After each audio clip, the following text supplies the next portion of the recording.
Welcome to my YouTube channel world literature. आज जो topic discuss करने वाले हैं वो है ode on the death of mister Thomson by William Collins. William Collins के इस वर्क पे हम ऑलरेडी एक लेक्चर जो है वो बना चुके हैं। उसका लिंक जो है वो आपको डिस्क्रिप्शन में मिल जाएगा। आज जो है वो हम इस पोएम को कंप्लीट करने वाले हैं। स्टार्ट से लेकर एंड तक इसकी लाइन बाय लाइन एक्सप्लेनेशन करेंगे एंड इसके मेजर थीम्स को भी डिस्कस करेंगे। अपना लेक्चर जो है वो स्टार्ट करते हैं। Ode on the death of the mister Thomson, William Collins ने इसको इसलिए लिखा है कि इनके जो फेलो पोइट थे जेम्स थॉमसन, उनकी डेथ हो गई थी और उनकी डेथ बहुत अर्ली एज में हुई थी।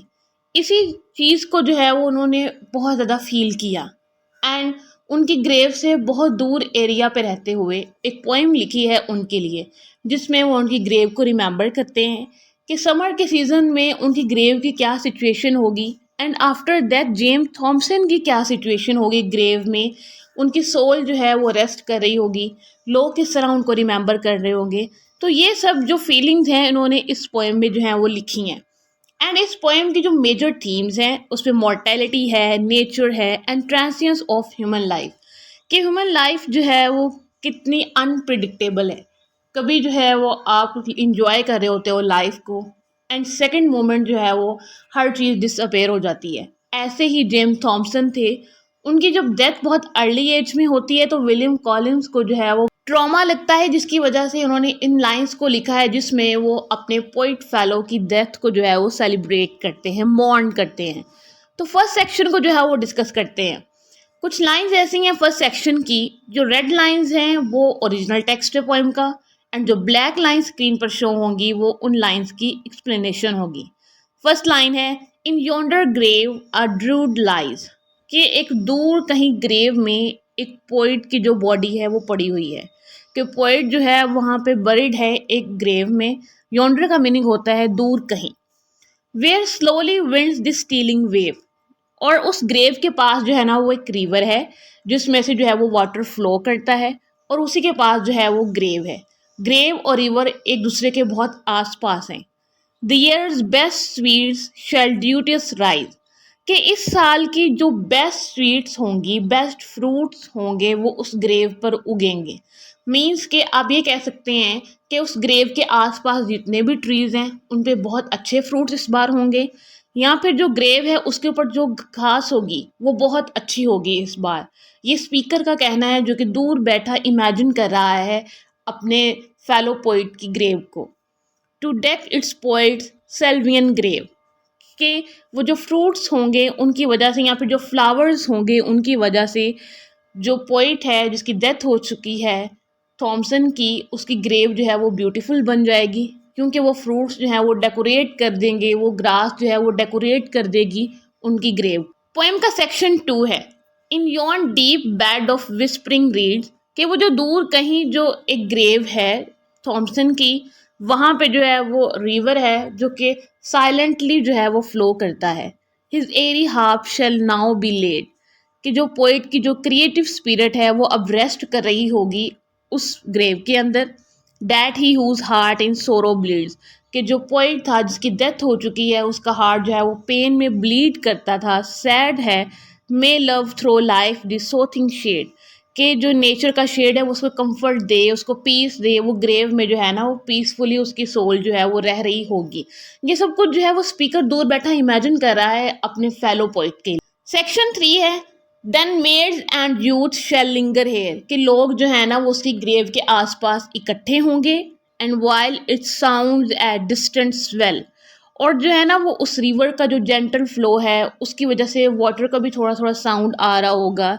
शेल सैडली सीम इन पिटीज एयर, और वहाँ के आसपास के जितने भी सुनने वाले लोग होंगे उनको लगेगा ये एक सैड सॉन्ग है जिसमें जो है वो एक मॉर्निंग सॉन्ग है, मॉर्निंग ओड हम कह सकते हैं। To hear the woodland pilgrims knell, कि जैसे किसी की फ्यूनरल बेल बजती है वैसे ही यहाँ पे साउंड फील होगा ग्रेव के आसपास। बहुत सैड इन्वायरमेंट है पोइट की ग्रेव के आसपास। सेक्शन 4 है, remembrance oft shall haunt the shore, कि मेमोरीज जो है वो पोइट की उस रिवर बैंक के पास घूमती होंगी। When Thames in summer rates is dressed, कि जब रिवर है वो हर तरफ उसके आसपास फूल खिल जाते होंगे, रिवर को सजाया जाता होगा फूलों से जब समर का सीज़न जो है वो आता है। And mid the varied landscape weep. और वो जो रेस्ट करने के लिए आया था वो नेचर की ब्यूटी में बैठ कर जो है वो वहाँ पे रोएगा, वो पोइट को जो है वो रिमेंबर करेगा कि पोइट की जो है वो अब डेथ हो चुकी है। पोएम का 6 सेक्शन है, बट थो who on that earthly bed. कि ये जो पोइट है, ये जो पोइट की ग्रेव है, व्हाट विल एवरी डिर्ज अवेल। कि ये जितने भी मॉर्नफुल सॉन्ग्स हैं जो कि पोइट की सोल ग्रेव के अंदर सुनती है, उनको कैसा फील होता होगा, उनको सॉन्ग्स जो हैं वो कैसे लगते होंगे। और tears which love and pity shed, या फिर वो जो उनके लिए लोग अपने टीयर्स को शेड करते हैं, उनके लिए जो है वो मॉर्न करते हैं। That mourn beneath the gliding cell.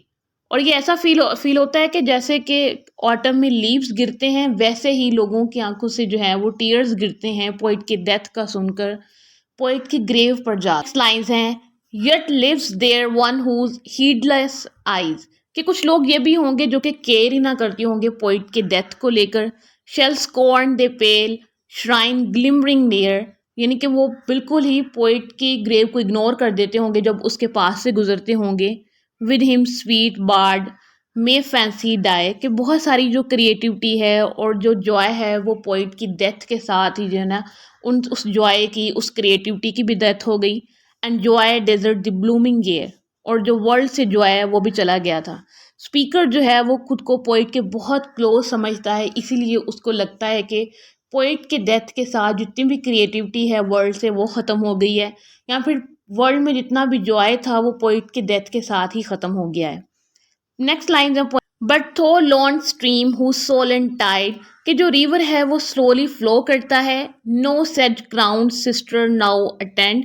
कि अब जो है वो पोइट को अटेंड करने वाला कोई भी जो है वो नहीं बचा है। Now waft me from the green hill's side.